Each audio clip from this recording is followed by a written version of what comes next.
पुनः भोसला शासन 1830 से 1854। 1818 की आंग्ल मराठा संधि के अनुसार रघुजी तृतीय के वयस्क होते ही ब्रिटिश नियंत्रण समाप्त होना था, जो कि 6 जून 1830 को हुआ। 6 जून 1830 को समाप्त हो गया ब्रिटिश नियंत्रण। किसके हाथों में आ गया? रघुजी तृतीय के हाथों में आ गया। इसके पूर्व 13 दिसंबर 1826 को ब्रिटिश अधीक्षक सैंडिस के कार्यकाल में एक नवीन संधि के तहत प्रयोग के तौर पर केवल नागपुर का क्षेत्र रघुजी तृतीय को सौंपा गया था। 6 जून 1830 को कैप्टन क्राफर्ड ने भोसला प्रतिनिधि कृष्णाराव अप्पा को छत्तीसगढ़ का शासन सौंप दिया।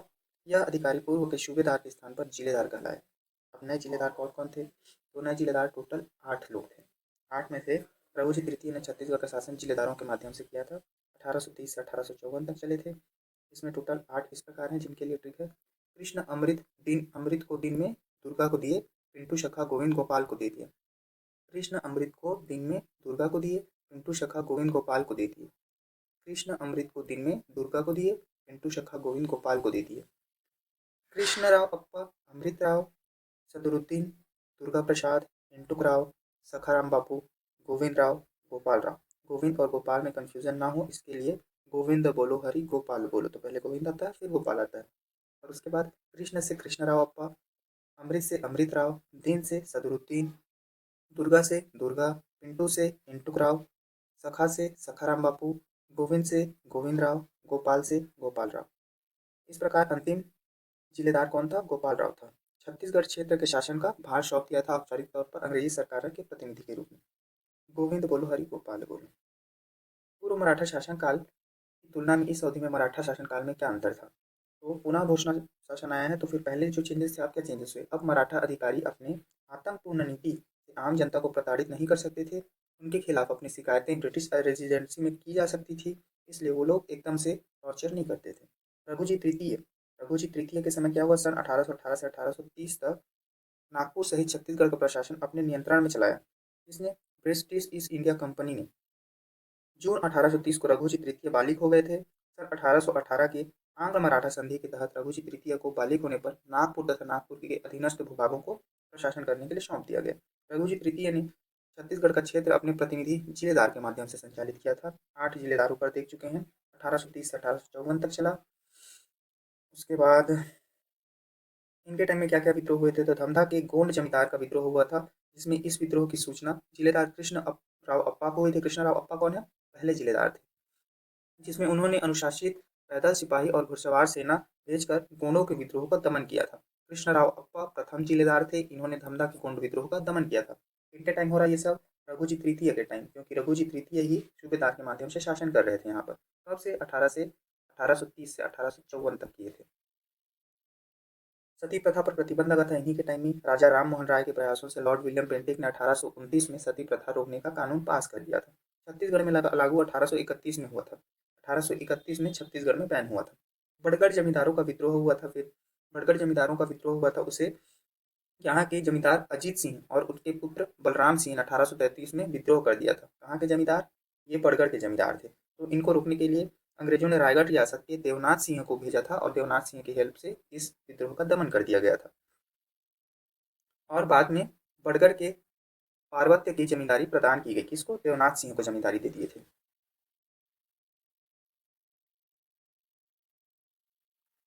फिर उसके बाद तारापुर का विद्रोह 1842 टू 1854। फिर मेरिया विद्रोह 1842 टू 1863। रघुजी तृतीय की मृत्यु 11 दिसंबर 1853 को हुई थी। 11 दिसंबर 1853 को मृत्यु, और 13 दिसंबर 1826 को शासन मिला था। 13 दूने 26, 13 दूने 26, 13 दिसंबर 1826 को नागपुर का शासन मिला था। 11 दिसंबर 1853 को मृत्यु हो गया था रघुजी तृतीय का। कौन कौन से कैसे नियुक्त हुए थे? तो पहले सूबेदार नियुक्त हुए थे, फिर अधीक्षक नियुक्त हुए थे, फिर उसके बाद जिलेदार नियुक्त हुए थे, फिर डिप्टी कमिश्नर नियुक्त हुए थे। इसके बाद संक्षेप में देखें तो 1830 में आंग्ल मराठा संधि के तहत रघुजी तृतीय को नागपुर व अधीनस्थ क्षेत्र मिले थे। एक्चुअल में कब मिले थे? 6 जून 1830 को सत्ता हस्तांतरण हुआ था। बाकी इनको पहले ही 13 दिसंबर 1826 को नागपुर का शासन करने को सौंपा गया था। उसके बाद इनके समय में कौन कौन से विद्रोह हुए थे? धमधा का गोंड जमींदारों का विद्रोह, सती प्रथा पर प्रतिबंध लगा था, बड़गढ़ जमींदारी का विद्रोह जिसे रायगढ़ के जमींदार देवनाथ सिंह की मदद से समाप्त किया गया था। फिर उसके बाद तारापुर विद्रोह, मेरिया विद्रोह, और 11 दिसंबर 1853 को इनकी मृत्यु हो गई थी, निसंतान मृत्यु हुई थी। फिर एक और बार देख लेते हैं बिम्बाजी। बिम्बाजी के बाद आते हैं चिवड़ा जी। चिमराजी के बाद व्यंकोजी। ये व्यंकोजी जो थे थर्ड भोसला शासक थे, जिन्होंने सूबेदार के माध्यम से शासन किया था। इनके टाइम में दूसरे सूबेदार, महिपत राव के बाद विट्ठल राव, दूसरे सूबेदार जो थे, इनके टाइम में परगना पद्धति चालू हो। ये परगना पद्धति में टोटल 27 परगना थे। ये 27 परगना को 7 परगना कर दिया गया दूसरे अधीक्षक के द्वारा। दूसरे अधीक्षक एगेन्यू थे, पहले एडमंड थे। तो यहाँ पर मेन परगना पद्धति और सूबेदार व्यवस्था का डिटेलिंग इतने में मेंशन किया गया है। फिर पदाधिकारी विशेष कौन कौन थे? प्रथम मराठा शासक भिंबाजी भोसले, प्रथम सूबेदार महिपत राव दिनकर, अंतिम सूबेदार यादवराव दिवाकर, प्रथम ब्रिटिश अधीक्षक एडमंड, अंतिम ब्रिटिश अधीक्षक क्राफर्ड, प्रथम जिलेदार कृष्णराव अप्पा, अंतिम जिलेदार गोपाल राव। छत्तीसगढ़ में मराठों की प्रशासनिक व्यवस्था कैसी थी? भिंबाजी भोसले प्रथम मराठा शासक हुए। प्रत्यक्ष शासन 1757 टू 1787 तक किए थे। इसके अलावा व्यंकोजी भोसले यहाँ से शासन करना नहीं चाहते थे, सूबेदारों के माध्यम से शासन प्रारंभ किया था। व्यापक परिवर्तन 1790 ईस्वी में द्वितीय मराठा सूबेदार विट्ठल राव दिनकर के आगमन राज व्यवस्था में परिवर्तन करते परगना पद्धति लागू कर दी थी। टोटल 27 परगना में विभाजित किया था, जो 1790 से लेकर 1818 तक चलते रहा। फिर उसके बाद एगेन्यू ने उसको वापस चेंज करके 9 परगनों में संक्षिप्त कर दिया था। मराठा काल में 2 प्रकार की जिम्मेदारियां थे, खाज और कलचुरी में खाजरी थी। खास से खालसा ज से जिम्मेदारी, कलचुरी में एक रियासती भी थी। यहाँ पर रियासती नहीं है, यहाँ पर खालसा और जमींदारी है। भोसला शासन तथा शासन के प्रमुख अधिकारी। सूबा शासन 1788 से 1818 तक जो रतनपुर से चला था, इसमें क्या हुआ था? जनक व्यंकोजी भोसले थे। छत्तीसगढ़ मराठा राज्य का एक सूबा था, और मराठा राज्य का एक सूबा था। सूबा सभी अधिकार प्राप्त थे। सूबेदार पद के क्या था? ना स्थायी था, ना ही वंशानुगत था। नियुक्ति ठेकेदारी प्रथा के अंतर्गत होती थी। सूबेदार के अधीन अधिकारी जो होता था फड़नवीश होता था। फड़ यानी आय व्यय का ब्यौरा लेता है। जैसे फड़ ताश में खेले जाते हैं, उसमें आय व्यय होता है, वैसे फड़ आय व्यय का ब्यौरा। फिर पोतदार खजांची होता था। पोता को खजाना चाहिए, वैसे पोता खजांची। पोता खजाना, पोता खजाना, पोतदार खजांची, पोतदार खजांची। परगना व्यवस्था। सूबेदार विट्ठल राव दिनकर ने भू राजस्व व्यवस्था सुधार के उद्देश्य से 27 परगने बनाए थे। 1790 से 1818 तक चलते रहा। खालसा क्षेत्र मराठों के प्रत्यक्ष नियंत्रण में था। परगना व्यवस्था के अनुसार राजस्व 2 भागों में विभाजित होता था, पहला भूमि कर, दूसरा अतिरिक्त कर। कलचुरी कालीन गढ़ व्यवस्था को समाप्त कर दिया गया था। कलचुरी कालीन जो गढ़ व्यवस्था थी उसको समाप्त कर दिया गया था। किस टाइम में? मराठा काल में। मराठा काल में गढ़ व्यवस्था समाप्त हो जाती है, जिसमें गढ़ के अंतर्गत बरहो और ये सब चीजें आती थी, उसमें गढ़ व्यवस्था को समाप्त कर दिया था। सूबेदार छत्तीसगढ़ में एक रहता था। फिर उसके अंदर कमा विस्तार आते थे, नए पद बने थे। कमा विस्तार जो एक परगना में एक कमा विस्तार होता था। इस प्रकार 27 परगने थे तो 27 कमा विस्तार थे। कमा विस्तार का वार्षिक वेतन 200 से 500 रुपए होता था, और सूबेदार के प्रतिनिधि के रूप में परगनों में शासन करता था। और कमा विस्तार के अंडर आते थे फड़नवीश, आय व्यय का ब्यौरा, बढ़कर कर से रिलेटेड रहता था। बरार पांडे दौरा कर दस्तावेज के आधार पर लगान निर्धारण करता था। कौन? बरार पांडे। बरार पांडे लगान का निर्धारण करता था। पोतदार खजांची होता था, माल चपरासी सरकारी संपत्ति की रक्षा करता था। अमीन हिसाब की शुद्धि रखता था। पंड्या अस्थायी राजस्व कर्मचारी पद का था। गौटिया कलचुरी काल से ही बना हुआ था, ये गांव का प्रमुख होता था। छत्तीसगढ़ में कलचुरी काल से ही गौटिया का पद बना हुआ था। परगने का कमा विस्तार गौटिया को नियुक्ति पत्र देता था। किसी भी जाति या वर्ण का हो सकता था। कौन? गौटिया किसी भी जाति या वर्ण का हो सकता था। गौटिया किसी भी जाति या वर्ण का हो सकता था। पहले आनुवांशिक नहीं था, लेकिन बाद में यह वंशानुगत हो गया था। वैसे ही पटेल, ये जो पटेल थे ये मेनली ब्राह्मण होते थे। पटेल ब्राह्मण होते थे। एगेन्यू ने इसको समाप्त कर दिया। एगेन्यू ने समाप्त कर दिया। मराठा शासन, पटेलों की नियुक्ति जो है मराठा शासन की देन थी, जो कि एगेन्यू ने समाप्त कर दिया। मुख्यतः महाराष्ट्रियन ब्राह्मणों को दिया जाता था ये पद। अनुवांशिक नहीं था, ना ही इसे बेचा जा सकता था। कोतवाल, कोतवाल गांव का पहरा करने वाला, चोरी डकैती से जनता की रक्षा करता था। चौहान ग्राम रक्षक होते थे। एक और बार शॉर्ट में देख लेते हैं। परगना व्यवस्था 1790 में आया था। द्वितीय सूबेदार विट्ठल राव दिनकर ने लागू किया था। 27 परगनों में विभाजित किया था। बढ़कर जो है लगान संबंधी दस्तावेज बनाता था, जो कि बढ़कर कर से रिलेटेड रहता था। बरार पांडे लगान संबंधी दस्तावेज तैयार करने का कार्य करता था। फड़नवीस जो है आय व्यय का ब्यौरा रखता था। उसके बाद पोतदार परगने का खजांची होता था।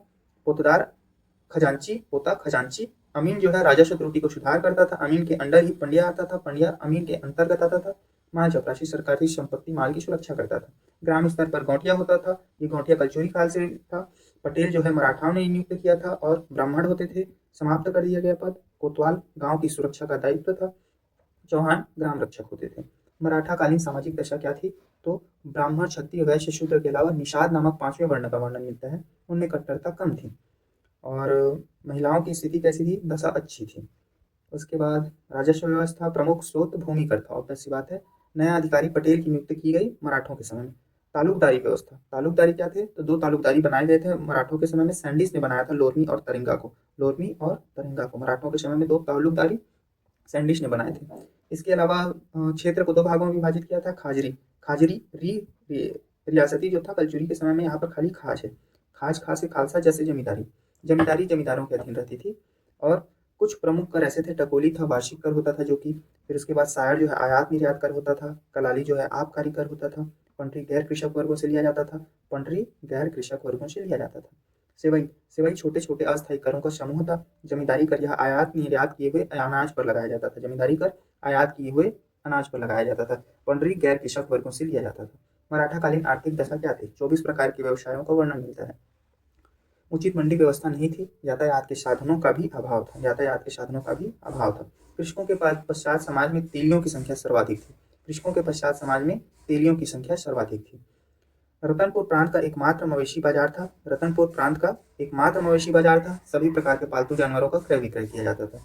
विनिमय तथा मापन, विनिमय तथा मापन के लिए प्रारंभ में कौड़ियों का प्रयोग होता था, बाद में नागपुरी रुपया प्रचलन में आ गया। यूनिट कैसे रहते थे, तो मन बड़ा होता था पसेरी से, पसेरी बड़ा होता था शेर से। 5 शेर बराबर 1 पसेरी होता था। 5 शेर बराबर 1 पसेरी। पंच शेर, ऑब्वियस सी बात है, पंच शेर से बना है, इसलिए 5 शेर बराबर 1 पसेरी होता था। इसके अलावा ये सारी मुद्राएं हैं, इनमें हम लोग डिटेल ले सकते हैं कि कौन क्या होता था। 1 शेर, शेर से ऊपर पसेरी होता था। 5 शेर से 1 पसेरी बनता था। 8 पसेरी से 1 मन बनता था। ठीक है।